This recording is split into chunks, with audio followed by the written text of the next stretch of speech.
The Prime Minister says the Bahamas-China connection is building the country. Absolutely, positively no. Murder accused Donna Vasily tells police she did not kill her husband. And demolished. A family of 6 hopeful after urban renewal moves in. The Bahamas Tonight, the National Report, starts now. Now in HD.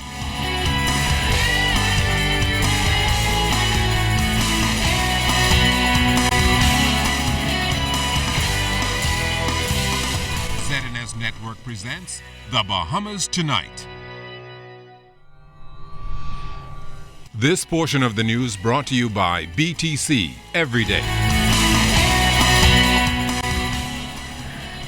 The nation's leader says the Bahamas is pleased with the investments it's making with Chinese companies. Good evening, Bahamas. I'm Altaviz Munnings. And I'm Chris Saunders. Thank you so much for joining us tonight. Mr. Christie had the opportunity to speak to China Construction America's 30th anniversary private gala event in New York City.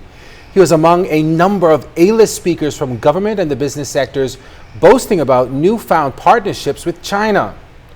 Here's Clint Watson. The Bahamas demonstrating its appreciation of a solid relationship with China and by extension the China Construction of America company. Prime Minister Christie accepted an invitation to address the company and its partners at the 30th anniversary reception at Rockefeller Plaza, New York, Monday night. Mr. Christie outlined the extent of the relationship and new partnerships recently created. They are partnering with the government on initiatives that will help us achieve our objectives of creating opportunities for growth, improving economic livelihoods for Bahamians, and making the Bahamas even a more attractive and ideal place for others from around the world to visit, reside, and do business. There are a myriad of other opportunities that may stimulate China Construction's interests and that of other investors in the Bahamas. Mr. Christie says the Bahamas, like other Caribbean countries, continues to face enormous challenges in pursuing new opportunities for growth. We are struggling to ensure that our people are able to have access to meaningful employment, meaningful entrepreneurial opportunities, and to a great extent, it is fueled by foreign direct investment. Following the event, our news team spoke with the Prime Minister regarding concerns from Bahamians that there may be too much Chinese investment in the country and it could impact our relationship with the United States. However, Mr. Christie referred to comments made at the event by New York's Governor Andrew Cuomo, who was grateful for the significant investment China Construction of America has made in New York. The fact that they have been doing business of a major kind here in the United States of America, with profits approaching $200 billion in a year. So you can see, therefore, that it is not a small company. It's a huge company with a huge reach and hundreds of thousands of employees.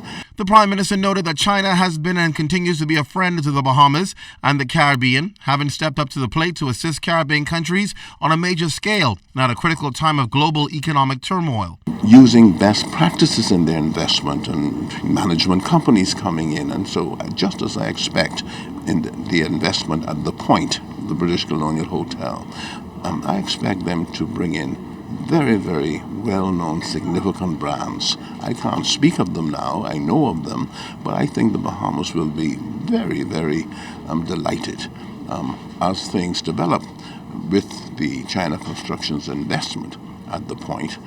China Construction of America is the largest project development and construction company in the world. It is a contractor for Bahamar and has recently purchased the Hilton Hotel downtown, where the company will construct the Point development designed to redefine downtown and the boardwalk. Clint Watson, ZNS Network News. Officials of the Bahamas Contractors Association say they're pleased that progress is being made in talks between government and China Construction Company of America. Association President Godfrey Forbes says he hopes that local contractors who are owed millions by CCA can be paid soon and that construction can resume on the stalled project in Cable Beach. He says monies owed are in the millions. The The court-appointed joint provisional liquidators for Bahamar, Chris Global Bahamas, and United Kingdom-based Alex Partners today has secured funding to pay salaries and employee benefits for Bahamar's more than 2,000 employees. A letter was issued earlier today to the workers of several Bahamar-related companies, including those working for Bahamar, Bahamar Land Holdings, Cable Beach Resorts, Bahamar Enterprises, BMP3, Bahamar Properties, and BMP Golf Limited. The liquidators noted in a statement released today that consistent efforts to secure the funding that covers all salaries and benefits began since their appointment on September 4th. The liquidators explained that weekly and bi-weekly payroll will receive payment from September 4th through 30th, which is a 27-day period, and employees paid on a bi-weekly payroll cycle will receive payment from September 7th through the 20th. The joint provisional liquidators also assured employees that they intend to meet all employee benefits, including pension entitlements, accruing from the date of their appointment onwards, and will maintain existing medical insurance coverage. Employee benefits which have accrued but are unpaid before September 4th will remain outstanding until additional funding can be secured. Now, the liquidators advise that Melya Nassau Beach Hotel employees will continue to be paid their salary and benefits.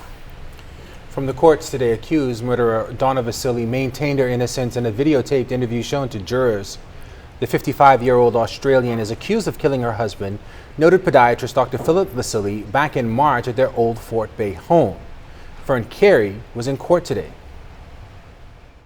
Absolutely positively no. That's what accused murderer Donna Vasily said when asked by police in a videotaped interview on March 25th if she had killed her husband, Philip Vasily, because he was drunk and had embarrassed her in front of her friends. Vasily explained that her husband had an addiction and was drinking heavily on the day the incident happened. She said they were expecting friends over from the U.S. and he was not properly dressed and looked disgusting with his pants hanging down. The Australian native said she was not confrontational but spoke to her husband like a disobedient child, telling him to pull up his pants and go upstairs and get dressed. She said her husband had consumed a bottle of red wine and when he got to the top of the stairs, he tumbled all the way down to the bottom. She recalled that she and the housekeeper screamed as a 6'2", 240-pound husband fell, cracking the glass on pictures hanging on the wall and scratching, cutting, and bloodying his back in the process. Shortly after, Vasily said their friends arrived as she and the housekeeper attended to her husband. Asked by Detective Johnson if she and the podiatrist argued after their friends left because she was embarrassed, Vasily said no. She also denied that she got a black-handled knife from the kitchen and fatally stabbed her husband in the neck. And when the detective asked the defendant if the bloody handprint on the wall in the home was hers, Vasily also said no. However, she admitted that she went to her daughter's house up the street after the incident happened, but denied that it was to tell her daughter what had happened. The trial continues before Senior Justice Stephen Isaacs. Fern Carey, ZNS Network News. On to other news this Wednesday. The Minister of National Security today making good on a promise that he made since Monday. Tonight, a family is out of a bad situation and on their way to a new life, all thanks to urban renewal. The bulldozer tore down a home today that was being held up almost seemingly by the sheer will of those living there. For the last time, the sunlight seeped through this makeshift roof. The Minister of National Security, the Honorable Dr. Bernard Nottage, came across the dwelling, if you could call it that, during a walkabout on Monday and was shocked that not only one person, but 6 people lived in the home that barely had a door. As the bulldozer tore down the home, the smells of dilapidatedness ran through Balls Alley off Shirley Street. From Monday night, the residents, a mother and her 5 children, no longer have to deal with the inhumanity of the home. Minister of National Security, Dr. Nottage. We're looking for the root causes of crime. Things like poverty, things like neglect, things like joblessness, and everything was here in this house. But the good thing was that the mother was ensuring that the children go to school, although I don't know how they could come back here to study and to sleep. This was not the only building tore down today by urban renewal. Another building, this one abandoned on Camp Road, was torn down as well. Police said they found 100 rounds of ammunition in the building that had no roof, gang markings on the outside, and trash and bike parts on the inside. People think that crime is just fellas running around with guns. but in fact there are conditions that lead to social dysfunctions. And so we are very happy that the police have assisted us. The residents have been very accommodating. They want the place down too because of the blight it has on the community. People may say that walkabouts are useless and simply public relations exercises. But for this family and this home, a walkabout resulted in a turnabout in their lives. This ain't no public relations exercise. This is a mission by the government to discover what the issues are that create criminals and to try to deal with them systematically. Also, as a result of the Monday walkabout, more hope was seeped into the community, it seems.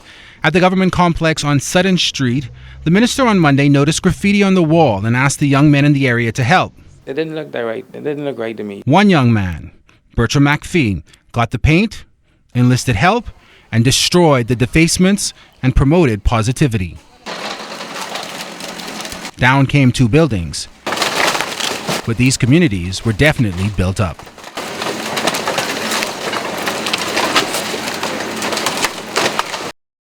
Minister of Social Services, the Honorable Melanie Griffin, is throwing her support behind the Urban Renewal program. She's happy that the family of 6 is receiving much needed help, saying while the program has received criticism, it's essential to developing underserved communities. Well, all these programs become very important to families, particularly. Programs like Urban Renewal, you know, it's caught a lot of flack, but the Urban Renewal program is, I mean, it's a magnificent program and a life-changing program implemented by the government in 2002. And what we see going on now, you know, we're carrying on. And again, it's the multi-sectoral approach, which is so, so important. From homeless to artist, hear about the story of one young artist as he displays his work. This portion of the news is brought to you by the new Shell and Let It, designed for extra miles.